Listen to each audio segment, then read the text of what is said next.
की वीडियो में हम सीखेंगे कि एमएस एक्सेल में वीलुकअप फंक्शन का किस तरीके से यूज़ किया जाता है। तो यहाँ पे एम्प्लॉयज़ नेम दिए गए हैं, हम इनके बेस पे उनकी नेट सैलरी, डेजिग्नेशन और एम्प्लॉय नेम को फाइंड करेंगे। तो नेट सैलरी को निकालने के लिए हम यहाँ पे वीलुकअप का फंक्शन लगाएंगे और कॉलम इंडेक्स नंबर में हम इस कॉलम को सिलेक्ट करेंगे, कॉमा लगाएंगे, टेबल एरे में इस पूरे टेबल को सिलेक्ट करेंगे और उसके बाद कॉलम इंडेक्स नंबर। तो यहाँ पे हमने नेट सैलरी को निकालना है, तो हमने सीरियल नंबर से कॉलम को काउंट करना है, फर्स्ट, सेकंड, थर्ड और फोर्थ। नेट सैलरी हमारी फोर्थ कॉलम है, तो यहाँ पे हम 4 लिखेंगे, कॉमा और 0 और एंटर प्रेस करेंगे।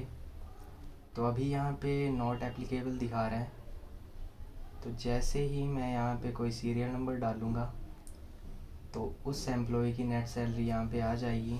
देखिए 24,000 यहाँ पे नेट सैलरी आ चुकी है। तो इसी तरीके से डेजिग्नेशन को निकालने के लिए वीलुकअप का फंक्शन लगाएंगे,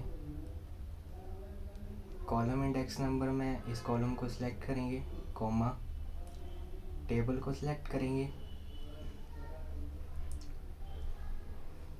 और हमने डेजिग्नेशन को निकालना है, तो वो थर्ड कॉलम में है, तो 3 लिखेंगे, कॉमा 0, ब्रैकेट क्लोज और एंटर। तो इस तरीके से डेजिग्नेशन भी आ चुकी है। और एम्प्लॉय नेम को निकालने के लिए हम वीलुकअप का फंक्शन दोबारा से लगाएंगे, equal to VLOOKUP, column index number को सिलेक्ट करेंगे, टेबल को सिलेक्ट करेंगे, comma, employ name second column में 2 लिखेंगे, कॉमा 0, ब्रैकेट क्लोज और एंटर प्रेस करेंगे।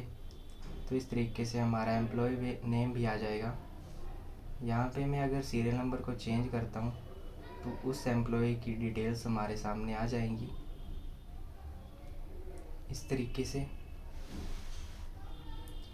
अब मैं आपको इसका एक इजी वे भी बताऊंगा। यहाँ पे आपने इन कॉलम को सिलेक्ट करना है, इक्वल टू वीलुकअप का फंक्शन लगाना है, कॉलम इंडेक्स नंबर में इस सेल को सिलेक्ट करना है, कॉमा लगा के टेबल को सिलेक्ट करना है और पैरेंथेसिस को स्टार्ट करना है। और यहाँ पे हमने सेकंड, थर्ड और फोर्थ की डिटेल्स को निकालना है। तो यहाँ पे 2, 3, 4 parenthesis of, comma 0, bracket close. यहाँ पे अभी नॉट एप्लीकेबल दिखा रहा है। जैसे ही मैं यहाँ पे सीरियल नंबर डालूँगा तो एम्प्लॉय नेम आ जाएगा। इसे हम इस तरीके से ड्रैग एंड ड्रॉप कर लेंगे और यहाँ पे हमारे सामने डेजिग्नेशन और नेट सैलरी भी आ गई है। यहाँ पे जैसे ही मैं सीरियल नंबर को चेंज करूँगा तो वैसे ही एम्प्लॉयज़ नेम और डिटेल्स आ जाएंगी।